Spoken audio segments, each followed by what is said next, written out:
रांची में नियुक्ति पत्र वितरण समारोह आयोजित। नव चयनित अभ्यर्थियों को सीएम हेमंत सोरेन ने दिए पत्र। टूरिज्म डेवलपमेंट कॉर्पोरेशन की वेबसाइट का किया शुभारंभ।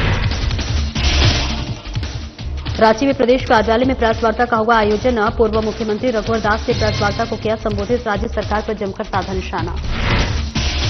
पाकुड़ में कांग्रेस की महत्वपूर्ण बैठक आयोजित। जिला अध्यक्ष के चयन को लेकर की गई चर्चा। पूर्व विधायक अंबा प्रसाद बैठक में रहे शामिल।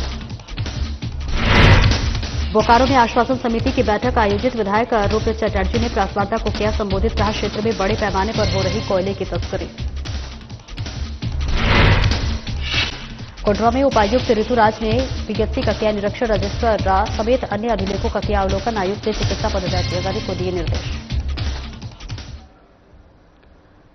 नमस्कार, स्वागत है आपका। मैं हूं आपके साथ सपना दीपक। मदेशिया बुलेटिन का आगाज करेंगे। बीजेपी के नेता और कार्यकर्ताओं ने पूर्व विधायक विरांची नारायण के नेतृत्व में प्रखंड कार्यालय पर आदिवासियों के अधिकारों और अस्मिता के समर्थन में प्रदर्शन किया। उन्होंने सरकार पर आदिवासियों की जमीन लूटने और बहन बेटियों के साथ गलत व्यवहार करने का आरोप लगाया। सूर्या हंसदा की मौत को आदिवासियों के अधिकार पर हमला बताया है। रिम्स 2 परियोजना के तहत आदिवासी जमीनों को लूट कर लेकर विरोध जताया गया। और वहीं विधायक ने बांग्लादेशी और रोहिंग्या घुसपैठियों द्वारा अवैध कब्जे का भी आरोप लगाया। चेतावनी दी गई कि यदि सरकार कार्रवाई नहीं करती तो बीजेपी उलगुलान के लिए तैयार रहे। झारखंड में पिछले कई सालों से जो आदिवासी अस्मिता है उसके साथ खिलवाड़ हो रहा है। झारखंड में विशेष करके जो हमारी आदिवासी बहन बेटियां हैं उनके इज्जत तार तार हो रहे हैं। उनको टुकड़ों में काटे जा रहे हैं। उनके जमीन लूटे जा रहे हैं। सूर्या हंसदा एक बड़ा उदाहरण है जिसने आदिवासी बहन बेटियों की इज्जत सुरक्षित रखने के लिए आवाज उठाई। बदले में उसे मौत मिली। जमीन लूटने की बहुत सारी घटनाएं हैं। उसमें रिम्स 2 की घटना जहां पर रिम्स 2 बन रहा है वो अपने आप में पर्याप्त है। दुमका प्रखंड कार्यालय के सामने बीजेपी ने आदिवासी नेता सूर्या हंसदा की फर्जी एनकाउंटर की सीबीआई जांच और रिम्स 2 निर्माण के विरोध में प्रदर्शन किया। प्रदेश कार्य समिति सदस्य निवास मंडल ने सरकार पर आदिवासी अधिकारों की अनदेखी का आरोप लगाते हुए आंदोलन की चेतावनी दी। वहीं स्वास्थ्य मंत्री डॉक्टर इरफान अंसारी ने बीजेपी को नसीहत देते हुए कहा कि अगर आंदोलन करना है तो रघुवर दास के खिलाफ करे। उन्होंने बीजेपी पर आदिवासियों के खिलाफ पत्थलगढ़ी मामले में दमन का आरोप लगाया और कहा कि बीजेपी की नौटंकी बेकार है, जबकि वर्तमान सरकार ने जनता का विश्वास जीता है। दिलवा देंगे। भारतीय जनता पार्टी के नेताओं से मेरा आग्रह होगा कि अगर आप आंदोलन कर रहे हैं तो रघुवर दास जी के खिलाफ में आंदोलन करें, हमारे खिलाफ मत कीजिए। राज्य लिया है आदरणीय दिसंबर शिबू सोरेन जी, वो राज नहीं लेते, फुरकान साहब राज नहीं लेते तो हम लोग यहाँ होते ही नहीं। आज आपको मुद्दा मिल गया। राज्य को संसार किया है भाजपा ने, राज्य को संसार किया है रघुवर जी ने। 20 साल आपको मौका मिला, आपने क्या किया? हजारों हजार लोगों को आपने पत्थलगढ़ी में केस करवाया, लोगों को मरवाया और आज भी हजारों आदिवासी पर केस है। उसके सपोर्ट में अगर आप धरना देते तो मैं आपको शाबाशी देता। बेवजह नाटक, नौटंकी और मंडली का पाठ मत बनिए। आज हमारे मुख्यमंत्री जी को मैं धन्यवाद देता हूं कि कोई मुद्दा ही नहीं छोड़ा है भाजपा के द्वारा। अब हम लोग कहां घेर सकते हैं बताइए? हम लोग तो काम कर रहे हैं, जनता का दिल जीत रहे हैं, जनता का विश्वास हम लोगों ने पैदा कर दिया है। इसलिए मैं फिर से कहूंगा, भाजपा ने इस राज्य को लूटा है। 20 साल यहां तक कि खनिज, जल, जंगल, जमीन हमारा लूट लिया। हमसे प्यार नहीं किया, आदिवासियों से प्यार इसलिए नहीं किया कि आदिवासी समाज हम लोग जो है भाजपा की तरह हम लोग दिखने वाले नहीं हैं। हम लोग छोटे हैं, काले हैं और आप लोग गोरा लोग हैं। आप लोग ठीक है, इसलिए आपने प्यार नहीं किया। लेकिन हाँ, काला से प्यार किया, लेकिन किससे? कोयला से प्यार किया, लोहा से प्यार किया। जिस दिन आप हम लोग से प्यार कर लेते हैं तो आपका ये दुरुस्त नहीं होता। आपके सरकार बनने से लेकर आज तक 1000 हत्याएं और केस, बलात्कार की केस दर्ज हुई है। एक भी केस का सुपरविजन नहीं हुआ। ये क्या दर्शाता है? आपके सरकार भ्रष्टाचार में लिप्त है। सिर्फ कोयला, बालू ये सब में कमाई करते हैं। बड़े सरकार तो बड़े सरकार, छोटे सरकार तो छोटे सरकार झारखंड के मूलवासी को पहचानने से भी इनकार करते हैं। ऐसी सरकार नहीं चाहिए झारखंड में, ऐसी जनप्रतिनिधि नहीं चाहिए सरकार में। हम चाहते हैं यहां सूर्या हंसदा की जांच सीबीआई से हो और नगरी 2 रिम्स वहां बने जहां सरकार लैंड बैंक के तहत जमीन उपलब्ध कराती है। झारखंड में बीजेपी के पूर्व नेता सूर्य हांसदा का एनकाउंटर राज्य में थमने का नाम नहीं ले रहा है। प्रदेश में भारतीय जनता पार्टी ने झारखंड सरकार के खिलाफ आंदोलन किया है। इस पर प्रदेश कांग्रेस प्रवक्ता ने बीजेपी के आंदोलन पर अपनी प्रतिक्रिया देते हुए कहा कि बीजेपी के पास कुछ मुद्दा नहीं, जिसको लेकर बिना मतलब का मुद्दा ढूंढ करके आंदोलन कर रही है। देखिए, सूर्य हांसदा वाला जो केस था उसमें तो पुलिस तो सारा रिपोर्ट दिया है और उसमें बहुत सारे उसमें असामाजिक तत्व और लूटपाट, डकैत, हत्या का केस भी था। तो अब पुलिस जो उस पर किया, जो इनकाउंटर किया, उस पर पुलिस समझे, पुलिस को जो किया उस पर समझे, लेकिन सूर्य हांसदा को एक मुद्दा बना के बाबूलाल मरांडी जो है, जो आदिवासियों में उनका जमीन घसक चुका है, इसलिए उसको एक मुद्दा बना करके बाबूलाल मरांडी आज पूरे झारखंड में जुलूस निकल रहा है। जुलूस फ्लॉप है। सरकार से मांग कर रही है कि सीबीआई जांच करेगा, जरूरत पड़ेगा तो सीबीआई की भी जांच हो सकती है, इसमें कहीं दो राय नहीं है। रही बात रिम्स 2 की, तो रिम्स 2 की जो जमीन था नगड़ी में 1956 में भूमि अधिग्रहण किया हुआ था और उस भूमि अधिग्रहण में 12 साल तक उन लोग का रसीद कटा, फिर उसकी रसीद कटना बंद हो गया और बाबूलाल मरांडी और भाजपा के लोग बहुत सारे जमीन दिए, उसका वो विरोध नहीं करते हैं। झारखंड प्रदेश कांग्रेस कमेटी के महासचिव आलोक कुमार दुबे ने झारखंड पात्रता परीक्षा की अधिसूचना पर आपत्ति जताई। उन्होंने कहा कि व्यवसायिक और प्रोफेशनल कोर्सों में कई विषय शामिल किए गए हैं, लेकिन बायोटेक्नोलॉजिस्ट जैसे महत्वपूर्ण विषय को परीक्षा से बाहर रखा गया है। यह निर्णय विद्यार्थियों और शोधार्थियों के भविष्य के लिए हानिकारक हो सकता है। दुबे ने बताया कि परीक्षा का पाठ्यक्रम यूजीसी नेट और सीएसआईआर नेट के पैटर्न पर आधारित है, जहां बायोटेक्नोलॉजिस्ट को लाइफ साइंसेज के अंतर्गत माना जाता है। उन्होंने सरकार से बायोटेक्नोलॉजी को शामिल करने की मांग की है। के बाद जेट की परीक्षा हो रही है, जेपीएससी को मैं इसके लिए धन्यवाद देता हूं। उन्होंने व्यवसायिक एवं प्रोफेशनल कोर्सेज को जेट की परीक्षा में शामिल किया है, जिसमें एमबीए है, कंप्यूटर साइंस है, थिएटर है, कई सारे विषयों को उन्होंने शामिल किया है। लेकिन जेट नेट और जेट सीएसआईआर जो है वो पूरी तरह से इस पैटर्न पर आधारित है और बायोटेक्नोलॉजी को इसमें शामिल नहीं करना हजारों विद्यार्थियों के और शोध विद्यार्थियों पर इसका प्रतिकूल प्रभाव पड़ेगा। बायोटेक्नोलॉजी साइंस हमारे जीवन का महत्वपूर्ण हिस्सा है, जो झारखंड जैसे कृषि आधारित प्रदेशों के लिए यह बहुत ही जरूरी है। तो मैं प्रदेश कांग्रेस कमेटी की ओर से जेपीएससी को माननीय मुख्यमंत्री जी से आग्रह करता हूं कि इस जेट के एग्जामिनेशन में जो अधिसूचना जारी हुई है उसमें बायोटेक्नोलॉजी को भी शामिल किया जाए। झारखंड की भ्रष्ट हेमंत सरकार के विरोध में भारतीय जनता पार्टी के कार्यकर्ताओं ने एक दिवसीय धरना दिया। ये धरना सदर प्रखंड कार्यालय परिसर में आयोजित थी।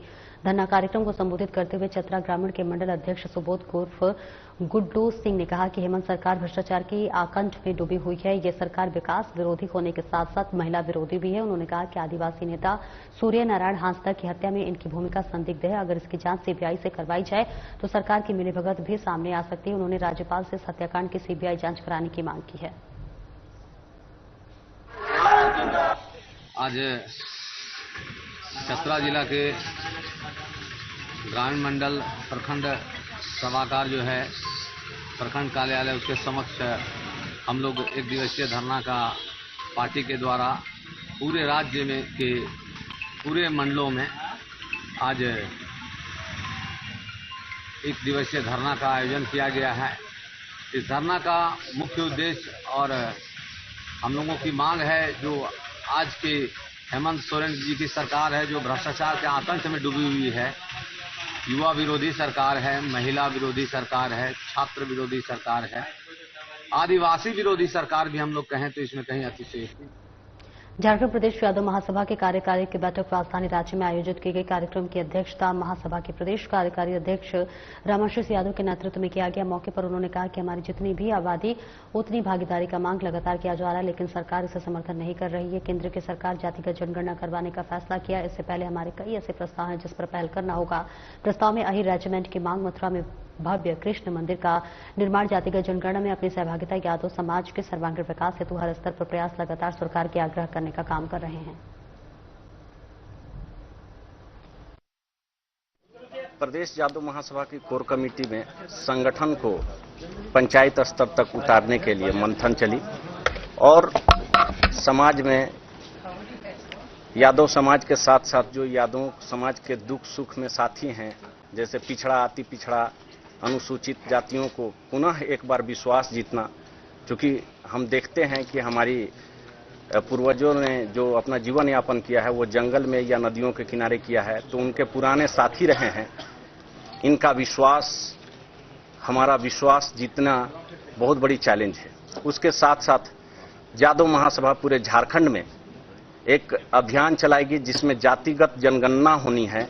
उस जनगणना में हमारे 17-18 प्रकार के टाइटल हैं जिसको कि डायरेक्ट लिखेंगे, जैसे प्रदीप सांवलिया, प्रदीप बेहरा, प्रदीप राउत या प्रदीप दास, ऐसे करके 16-17 टाइटल हैं।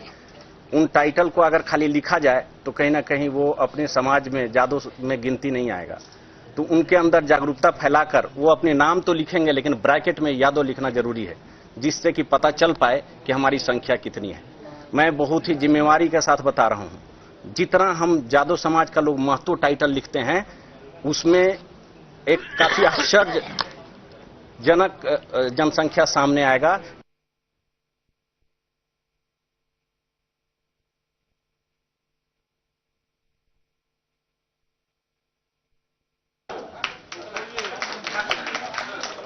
या तो फिर हमारा भी अधिकार दीजिए।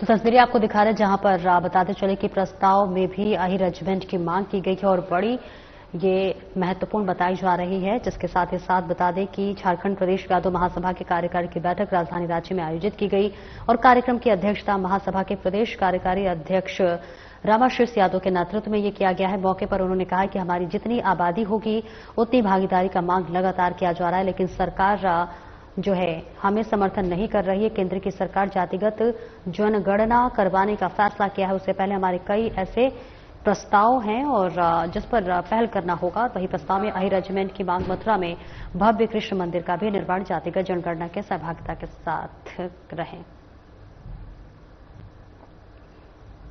आगे बढ़ेंगे। पाकुड़ में पुलिस विभाग की ओर से संताल परगना स्तरीय खेल प्रतियोगिता आयोजित की जाएगी। ये प्रतियोगिता 12 से 14 सितंबर तक जिला मुख्यालय स्थित पुलिस लाइन मैदान में होगी, जिसमें संताल परगना के पाकुड़, साहिबगंज, दुमका, जामताड़ा, गोड्डा और देवघर की पुलिस टीम हिस्सा लेगी। इस संबंध में एसपी निधि द्विवेदी ने बताया कि आयोजन का उद्देश्य जवानों में खेल भावना का विकास करना है और आपसी समन्वय को मजबूत करना और शारीरिक फिटनेस को बढ़ावा देना है। कल से 3 दिवसीय खेलोत्सव पाकुड़ पुलिस के द्वारा आयोजित किया जा रहा है, जो कि संथाल परगना रेंज के पुलिस गेम्स का आयोजन है।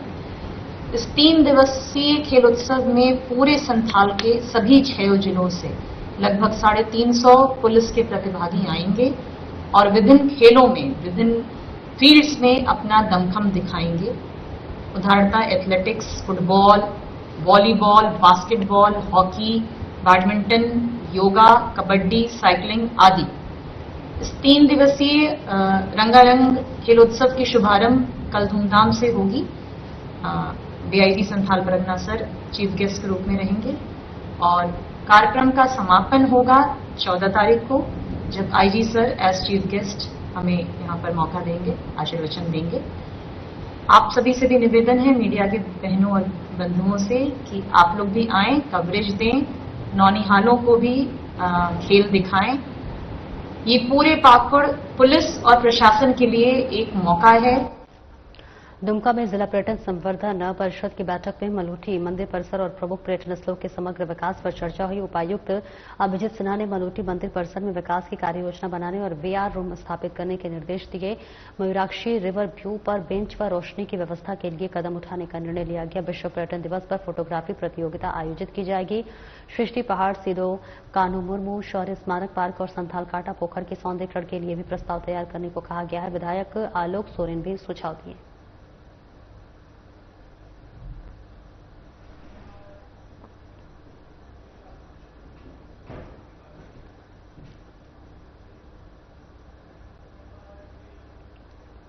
साहिबगंज पुलिस कप्तान अमित सिंह के निर्देश पर मानव तस्करी गैंग के खिलाफ बड़ी कार्रवाई हुई है। पुलिस टीम ने नगर थाना क्षेत्र के सकरूगढ़ में छापेमारी कर मेरी सोरेन नामक महिला और एक पुरुष को गिरफ्तार किया है। महिला के पास से एक नाबालिग और 2 बच्चियां भी सकुशल बरामद हुई हैं। पुलिस ने नकदी, 4 फर्जी आधार कार्ड, 4 बैंक पासबुक, 2 नोटबुक और 3 मोबाइल भी जब्त किया है। डीएसपी विजय कुशवाहा ने बताया है कि गैंग नाबालिग लड़कों लड़कियों को मजदूरी के लिए बाहर भेज रहा है। आरोपी के खिलाफ कड़ी कार्रवाई की जाएगी।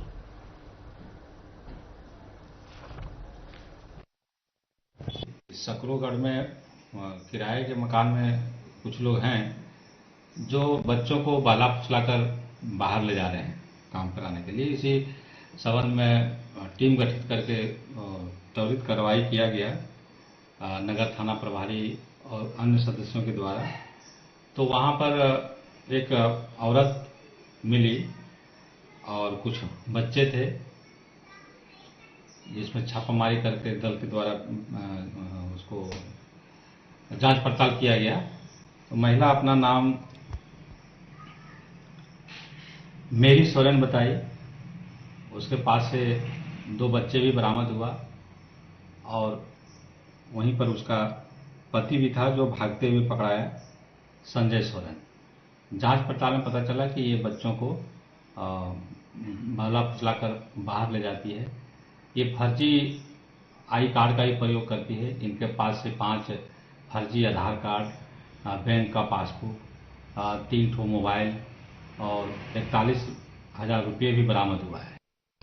और आगे बढ़ेंगे। बोकारो के बालीडीह थाना क्षेत्र के गोविंद मार्केट में बड़ा सड़क हादसा हुआ है, जहां घर पे से तड़पड़ कर निकले पति पत्नी की ट्रक की चपेट में आने से मौके पर ही मौत हो गई। घटना के बाद गुस्साए लोगों ने सड़क जाम कर दिया और उपायुक्त को मौके पर बुलाने की मांग की। परिजनों का आरोप है कि ये सड़क दुर्घटना नहीं बल्कि हत्या है, क्योंकि ट्रक चालक ने जानबूझकर ब्रेक नहीं लगाया। हादसे के बाद ट्रक चालक मौके से फरार हो गया। तो वहीं लोगों ने सड़क चौड़ीकरण को लेकर भी प्रशासन पर सवाल खड़े किए हैं।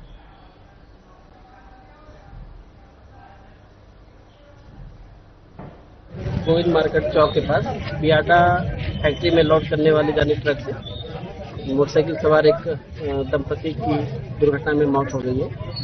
मृतक का नाम संजीव सिंह और उनकी धर्मपत्नी है, जो गोड़ा बालीडी ओपी क्षेत्र के रहने वाले हैं। हम लोग के द्वारा लगातार विधिवत कार्रवाई की। घटना के विरोध में सड़क भी जाम है। हाँ, बिल्कुल जाम है, हम लोग देख रहे हैं। बोकारो एसपी के कार्यालय में मासिक अपराध गोष्ठी का आयोजन किया गया, जिसमें बोकारो के एसपी हरविंदर सिंह और तमाम बोकारो के पुलिस अधिकारी उपस्थित हुए।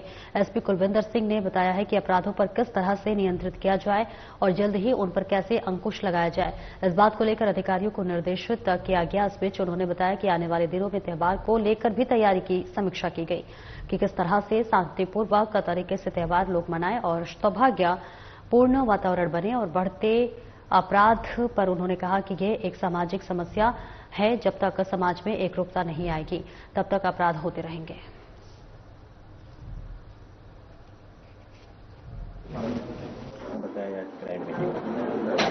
आज बोकारो जिला बल की मासिक अपराध गोष्ठी जो होती है उसका आयोजन किया गया था, जिसमें कि विभिन्न जो लंबित कांड है, डिफरेंट जो हेड्स के जो इम्पोर्टेंट हेड्स के कांड होते हैं उसमें कैसे इन्वेस्टिगेशन को और बेहतर करना है, कैसे कांड का त्वरित निष्पादन करना है, उस दिशा में दिशा निर्देश दिए गए हैं।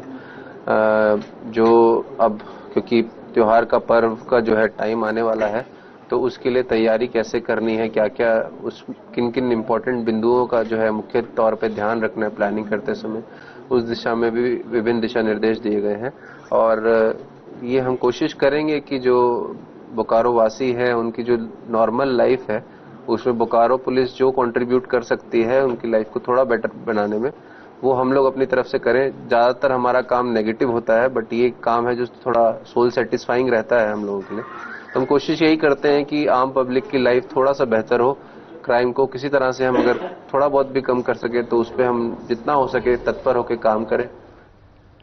साहिबगंज जिले के तालझारी प्रखंड क्षेत्र पर स्थित जमालपुर गांव में संचालित मरांगमय हेमप्रभ के खिलाफ दर्जनों कार्डधारी ग्रामीण अपने हाथ में राशन कार्ड लेकर सड़क पर उतरकर राशन डीलर और स्थानीय प्रशासन के खिलाफ जोरदार हंगामा किया। दरअसल हाथों में राशन लेकर हंगामा कर रहे कार्डधारी ग्रामीणों का आरोप है कि डीलर मरांगमय हेमप्रभ द्वारा उनको प्रत्येक महीना राशन नहीं दिया जाता है। साथ ही साथ 3-4 महीने में कभी कदार राशन लेने के उनके पर घर जाते हैं तो गाली गलौज भी की जाती है। इसके अलावा राशन डीलर द्वारा राशन कार्ड में अंकित अनाज की भी कटौती की जाती है। वहीं सड़क पर हंगामा कर रहे राशन कार्ड धारियों ने जिले के डीसी हेमंत सती से अविलंब राशन डीलर और संलिप्त अधिकारियों पर कार्रवाई व 3 माह की राशन देने की मांग की। मामला यही है कि ऊपर से चावल उठाव बोल रहे हैं कि ऊपर से चावल उठाव नहीं हुए हैं, तो चावल जो आते हैं कार्डधारी लोगों के नामों से, वो चावल माने कहाँ चले जाते हैं अनाज, जो कि ऊपर से चावल नहीं आते हैं। इनका कौन जिम्मेदारी लिए बैठे हुए हैं कि माने ऊपर से चावल नहीं आते हैं। तो ये चावल जो नहीं मिलते हैं गरीबों का क्या होगा। तो आग्रह यही करता हूँ साहिबगंज डीसी से इनको खोज कीजिए और गरीबों को जो है हक उनको दिलाया कीजिए। हम लोग को राशन नहीं मिल रहा 3 महीना से, वही हम लोग बोल रहे कि राशन हम लोग को मिल जाए 3 महीना का और आगे भी इसी तरह मिलते जाए। और वही बोल रहे कि सर हम लोग 3500 केजी वाला हम लोग को 27 केजी दे रहा है, 7 केजी गेहूं को 6 केजी कर देता है, नमक लेते हैं तो 5 रुपया लेता है, दाल देता है तो 2 रुपया, वही 2 रुपया 5 रुपया मिलाकर जुला के हम लोग दुकान ही ले लेते, दाल चावल सब वही सब। क्या होता है सर, पंचायत में नहीं आया है, बोलता कि नहीं, हम पूछते हैं तो डीलर को बोलता है कि नहीं आदेश नहीं आया है ऊपर से। कोटा में हम लोग को 3 महीना से अनाज नहीं मिल रहा है, ठीक है। आते हैं लेने के लिए, वो कभी बोलता है कि मशीन खराब है, कभी बोलता है हम लोग का मीटिंग है, कभी बोलता है कि फलना जगह में हम लोग का मीटिंग है वहाँ जा रहे हैं, ऐसा करके टाल देता है। हम लोग को 3 महीना से अनाज नहीं मिल रहा है। और आते हैं तो क्या बोलते हैं? आते हैं तो बोलते हैं कभी मशीन खराब है, तो कभी हम लोग का मीटिंग है, तो कभी बोलता है खेत का काम है, वही सब बोल के घुरा देते हैं। अनाज हम लोग को मिलता ही नहीं है। हम लोग आते हैं राशन उठाने के लिए, राशन का जिस आगे दिन आए उस दिन बोला कि अभी लिंक नहीं है, दूसरा दिन आए तो बोलता है आज ये तार खराब है। तार खराब करने के बाद हम लोग डेली कितना आएंगे सर बताइए आप ही। डेली हम लोग यहाँ आकर के चक्की पीसते रहते हैं। दूसरा दिन भी आया, बृहस्पति दिन था, उस दिन चला गया वो मीटिंग में गया।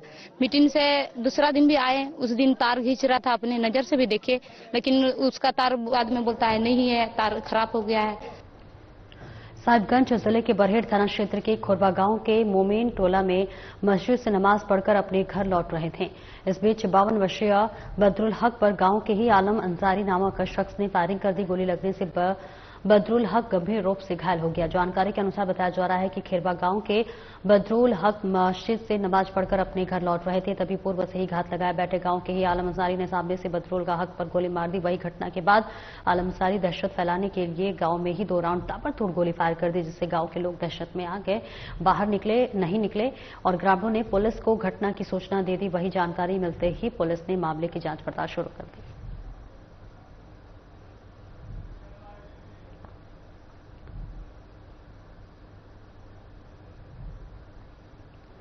झरिया में लोधना ओपी क्षेत्र के लोधना 8 नंबर से तेज बारिश के दौरान बीसीसीएल के एक खाली और जर्जर आवास के अचानक ढह जाने से बड़ा हादसा हो गया। हादसे में करीब आधा दर्जन लोग मलबे में दब गए। स्थानीय लोगों और पुलिस प्रशासन की मदद से बचाव कार्य शुरू किया गया और सभी को बाहर निकाला गया। गंभीर रूप से जख्मी मामा भांजे समेत लोगों को तत्काल निजी अस्पताल में भर्ती कराया गया। गंभीर हालत देख वहां से तीनों को SNNMSCH भेज दिया गया है और इस दौरान रास्ते में ही तीनों ने दम तोड़ दिया। जानकारी के अनुसार एकीकृत जयरामपुर में संचालित सभी आउटसोर्सिंग परियोजना से सटी लोधना 8 नंबर बस्ती है। परियोजना के विस्तारीकरण और भागा जयरामपुर मार्ग के डायवर्जन के लिए बस्ती के 80 परिवारों को प्रबंधन ने धनबाद कुसुम विहार मर मटांग में आवास दिए है।